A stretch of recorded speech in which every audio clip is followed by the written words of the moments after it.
നസ്ഹർ, സാമാന്യ ബുദ്ധി എന്നത് വില കൊടുത്താൽ കിട്ടുന്ന ഒന്നല്ല. ലോകത്ത് എത്ര സമ്പത്തുണ്ടെങ്കിലും, എത്ര യശസ്സുണ്ടെങ്കിലും, എത്ര വലിയ സക്സസ് ആണെങ്കിലും സാമാന്യ ബുദ്ധി ഇല്ലെങ്കിൽ വലിയ പ്രതിസന്ധിയെ നേരിടും. അതിൻ്റെ ഏറ്റവും വലിയ ഉദാഹരണമാണ് ചേർത്തല നഗരത്തിൽ പ്രവർത്തിക്കുന്ന മെഹർ മന്തി ആൻഡ് ഗ്രിൽസ് എന്ന ഒരു മന്തിക്കടയുടെ അവസ്ഥ. നമുക്കറിയാം, നമ്മുടെ നാട്ടിൽ നിന്ന് ഏറ്റവും അധികം ജനപ്രിയമായിരിക്കുന്ന ഭക്ഷണം അറബ് ഭക്ഷണമാണ്. കുഴിമന്തിയും അൽഫാമും ഒക്കെ കഴിക്കാനാണ് മനുഷ്യൻ ആഗ്രഹിക്കുന്നത്. അറബ് രാജ്യത്തെ പ്രത്യേക കാലാവസ്ഥയിൽ രൂപപ്പെട്ട ഈ ഭക്ഷണങ്ങൾ എത്രമാത്രം നമ്മുടെ ആരോഗ്യത്തെ ബാധിക്കും എന്നതിനെക്കുറിച്ച് അന്വേഷണങ്ങളും ഗവേഷണങ്ങളും ഒന്നും നടന്നിട്ടില്ല. നമ്മുടെ നാട്ടിൽ ഏറ്റവും അധികം അപകടം ഉണ്ടാക്കുന്നത് ഭക്ഷണങ്ങളാണ്. അതിന് അറബ് ഭക്ഷണങ്ങളെ മാത്രം പറഞ്ഞിട്ട് കാര്യമില്ല. ഓരോ രാജ്യത്തെയും കാലാവസ്ഥയോടനുബന്ധിച്ചാണ് ഭക്ഷണക്രമം രൂപപ്പെടുന്നത് എന്ന് മറന്ന് നമ്മൾ ഈ ഭക്ഷണമൊക്കെ സ്വീകരിച്ച് പലപ്പോഴും പണി ചോദിച്ചു വാങ്ങുകയാണ്. എന്തായാലും ഇന്ന് കേരളത്തിൽ എങ്ങോട്ട് പോയാലും നമുക്ക് മന്തിക്കടകൾ കാണാം. കുഴിമന്തി എന്നോ അൽഫാം എന്നോ ഒക്കെ എഴുതി വെക്കാത്ത ഒരു കടയുമില്ല, ഒരു സ്ഥലവുമില്ല. കുഴപ്പമൊന്നുമില്ല, നടക്കട്ടെ. ഈ കടകളൊന്നും നിയമവിരുദ്ധമല്ലാത്തടത്തോളം കാലം, അവിടെയൊക്കെ കഴിക്കാൻ മനുഷ്യരുള്ളിടത്തോളം കാലം ഒരു കുഴപ്പവുമില്ല. എന്നാൽ കട നടത്തുന്നവർ അല്പം ശ്രദ്ധിച്ചില്ലെങ്കിൽ പണി കിട്ടുന്നത് എങ്ങനെയാണെന്ന് അവർ പോലും അറിയില്ല. അങ്ങനെയാണ് ഈ മെഹർ മന്തിക്കടയ്ക്ക് പണി കിട്ടിയത്. ഈ മന്തിക്കടക്കാർ വിഷുവിന് ഒരു ആശംസ അവരുടെ സോഷ്യൽ മീഡിയ പേജിലിടുകയാണ്. അതിൽ ഉണ്ണിക്കണ്ണൻ ബിരിയാണി കഴിക്കുന്ന ഒരു പടമായിരുന്നത്. വാസ്തവത്തിൽ പൂർണ്ണമായും അവരെ കുറ്റം പറയാൻ കഴിയില്ല. കാരണം അവരുടേത് ഒരു മന്തിക്കടയാണ്. ആ വിഭവത്തിനാണ് അവർ പരസ്യം കൊടുക്കുന്നത്. വിഷു ആയപ്പോൾ അവർ ആ വിഭവത്തിന് പരസ്യം കൊടുത്തു. എന്നാൽ ഉണ്ണിക്കണ്ണൻ ഹിന്ദു ദൈവമാണെന്നും ഹിന്ദു വിശ്വാസത്തിൽ നോൺ വെജിറ്റേറിയൻ ഇല്ല എന്നും അവർ മറന്നുപോയി. അതാണ് ഞാൻ പറഞ്ഞത്, സാമാന്യ ബോധമില്ലായ്മ. മതപരമായ എന്തു പ്രചരണോപാധി എടുത്താലും നമ്മൾ ജാഗ്രത കാണിച്ചില്ലെങ്കിൽ പണി കിട്ടും. ഫ്രാൻസിലെ ഒരു പത്രസ്ഥാപനത്തിൽ കയറി ഭീകരർ ആക്രമിക്കാൻ കാരണം അള്ളാഹുവിൻ്റെയോ പ്രവാചകൻ്റെയോ ഒന്നും ചിത്രം വരയ്ക്കാൻ പാടില്ല എന്ന് അവർക്കറിയാതെ പോയതുകൊണ്ടാണ്. യേശു ക്രിസ്തുവിൻ്റെ ചിത്രമുണ്ട്, ലോകത്തിലെ എല്ലാ ദൈവങ്ങളുടെയും ചിത്രമുണ്ട്.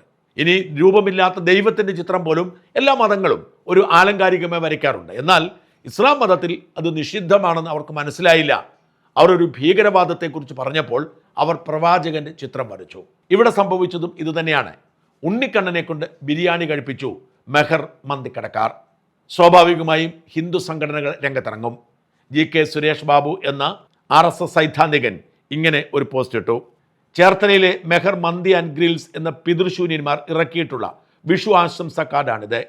ചിക്കൻ മന്തി കഴിക്കുന്ന കൃഷ്ണൻ, പന്നിയിറച്ചി കഴിക്കുന്ന പ്രവാചകന്റെ ചിത്രം ഏതെങ്കിലും ഹിന്ദു നാമധാരി ഇങ്ങനെ ആശംസ കാർഡ് ആക്കിയിരുന്നെങ്കിൽ എന്താകുമായിരുന്നു? കൃഷ്ണൻ ഭാരതത്തിൻ്റെ ഹൃദയവികാരമാണ്. ലോകമെങ്ങും ഏറ്റവും മികച്ച മാനേജ്മെൻറ്റ് ഇൻസ്റ്റിറ്റ്യൂട്ടുകൾ ഭഗവത്ഗീതയിലെ മാനേജ്മെൻറ്റ് ശാസ്ത്രത്തെക്കുറിച്ച് ഗവേഷണം നടത്തുന്നു. ഇവിടെ പിതൃശൂന്യ ജിഹാദികൾ കൃഷ്ണനെ അപമാനിക്കുന്നു. സ്വന്തം പാരമ്പര്യത്തിലും സംസ്കാരത്തിലും അഭിമാനമുള്ള പിതൃപരമ്പരയിൽ വിശ്വസിക്കുന്ന ഹിന്ദുക്കൾ ഈ കടയിൽ കയറരുത്. ഇത് ചെയ്തവനെ തെരുവിൽ നേരിടാൻ ഹിന്ദു സമൂഹത്തിനാകണം. എവിടെ നിയമപാലകരും മൈനർ പെണ്ണിനെ കെട്ടിക്കാൻ നടക്കുന്നവനും ഒന്നും പറയാനില്ലേ?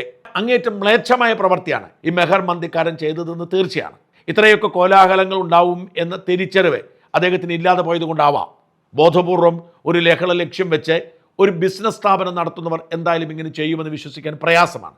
അതാണ് ഞാൻ പറഞ്ഞത്, സാമാന്യ ബോധമില്ലായ്മ ഉണ്ടാക്കിയ പുലിവാലാണ് ഇതെന്ന്.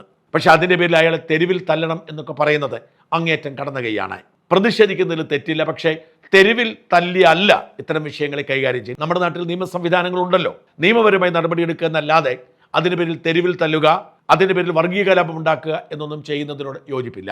പക്ഷെ അങ്ങേറ്റം മ്ലേച്ഛമായ പ്രവൃത്തിയായി ഇതെന്ന കാര്യത്തിൽ ഒരു തർക്കവുമില്ല.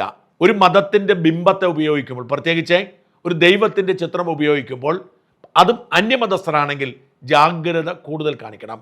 ഈ ജാഗ്രത കുറവ് ഉത്തരവാദിത്വമില്ലായ്മയുടെ വിലയാണിത്. ഈ വാർത്ത പുറത്തു വന്നതോടെ ഹിന്ദു സംഘടനകൾ രംഗത്തിറങ്ങിയിട്ടുണ്ട്. ഇന്ന് വൈകുന്നേരം 5 മണിക്ക് ചേർത്തലയിൽ ഇതുമായി ബന്ധപ്പെട്ട പ്രതിഷേധ ജാഥ സംഘടിപ്പിച്ചിട്ടുണ്ട്. ശ്രീകൃഷ്ണൻ അപഹാസ്യനാക്കി മന്തിക്കടയുടെ പരസ്യമിറക്കിയതിൽ പ്രതിഷേധ യോഗം ഏപ്രിൽ 17 വെള്ളി വൈകിട്ട് 5 മണി ചേർത്തല എന്ന് പറഞ്ഞ് പോസ്റ്റർ ഇറങ്ങി. അഡ്വക്കേറ്റ് അനിൽ വിളയിൽ ജനറൽ സെക്രട്ടറി VHP കേരളമായിരിക്കും ഉദ്ഘാടനം ചെയ്യുന്നത് എന്ന് പറഞ്ഞിട്ടുണ്ട്. ഇത്തരത്തിലുള്ള പ്രതിഷേധങ്ങൾ ശക്തമായി രൂപപ്പെടുന്നു. എന്തായാലും ആപത്ത് തിരിച്ചറിഞ്ഞ് ഇതിൻ്റെ ഉടമ ക്ഷമാപണവുമായി രംഗത്തെത്തിയിട്ടുണ്ട്. ക്ഷമാപണം മാത്രമല്ല, ഖേദപ്രകടനം മാത്രമല്ല, മാപ്പും പറഞ്ഞിട്ടുണ്ട്. വേറൊരാളെ കൊണ്ട് ചെയ്യിപ്പിച്ചതാണ്, ജാഗ്രത കുറവുണ്ടായി, മാപ്പാക്കണം എന്നാണ് ഉടമയുടെ ഫേസ്ബുക്ക് വീഡിയോ. നമസ്കാരം, മെഹർ മന്തി ആൻഡ് ഗ്രിൽസിൽ നിന്നാണ്. കഴിഞ്ഞ വിഷുദിനത്തോട് അനുബന്ധിച്ചുകൊണ്ട് നമ്മൾ ചെറിയൊരു ആശംസ പോസ്റ്റർ ഉണ്ടാക്കിയായിരുന്നു.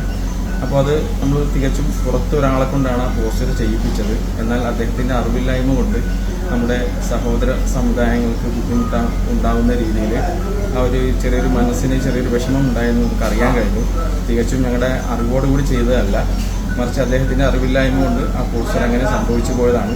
ഞങ്ങൾ എന്നാൽ അത് മാറ്റുകയും പകരം നല്ല രീതിയിലുള്ള ഒരു വിഷു ആശംസ പോസ്റ്ററാണ് നമ്മളെല്ലാവർക്കും വേണ്ടിയിട്ട് നമ്മൾ ഷെയർ ചെയ്തത്. ആ പോസ്റ്റർ, വിവാദപരമായ പോസ്റ്റർ നമ്മുടെ ഒരു പ്ലാറ്റ്ഫോമിലും സോഷ്യൽ മീഡിയയിലോ ഒന്നിലോ ഞങ്ങൾ ഇതുവരെ ഷെയർ ചെയ്തിട്ടില്ല. ഞങ്ങളപ്പോൾ തന്നെ അതെല്ലാം ഒഴിവാക്കിയതാണ്, തടസ്സപ്പെടുത്തിയതാണ്. അപ്പോൾ തുടർന്നും നിങ്ങളുടെ എല്ലാവരുടെയും മാന്യമായ സഹകരണം പ്രതീക്ഷിച്ചുകൊണ്ട് നിങ്ങൾക്കുണ്ടായ ആ ഒരു ബുദ്ധിമുട്ട് ഞങ്ങൾ മാനേജ്മെൻറ്റ് ടീം നിങ്ങളോട് മാപ്പ് ചോദിക്കുകയാണ്. എല്ലാവരും സഹകരിക്കുക. ഉടമ തെറ്റ് സമ്മതിച്ച് മാപ്പ് പറഞ്ഞതുകൊണ്ട്, ബോധപൂർവം കലാപമുണ്ടാക്കാൻ വേണ്ടിയല്ല ഈ പണി ചെയ്തത് എന്ന് വ്യക്തമാക്കിയതുകൊണ്ട് ദയവായി ക്ഷമിക്കാൻ ഹിന്ദു വിശ്വാസികൾ ശ്രമിക്കണം. ഇത് വലുതാക്കി തെരുവിൽ നേരിട്ട് വഷളാക്കി കേരളത്തിൻ്റെ സമാധാനം ഇല്ലാതാക്കരുത്. തെറ്റ് പറ്റിയവൻ മാപ്പ് പറഞ്ഞിരിക്കുന്നു. ഇത്തരം മണ്ടത്തരങ്ങൾ കാണിക്കാതിരിക്കാൻ എല്ലാവരും ജാഗ്രത പാലിക്കണം. പക്ഷേ അതിൻ്റെ പേരിൽ തെരുവിൽ നേരിട്ടാവാൻ പാടില്ല പരിഹാരമുണ്ടാക്കേണ്ടത്.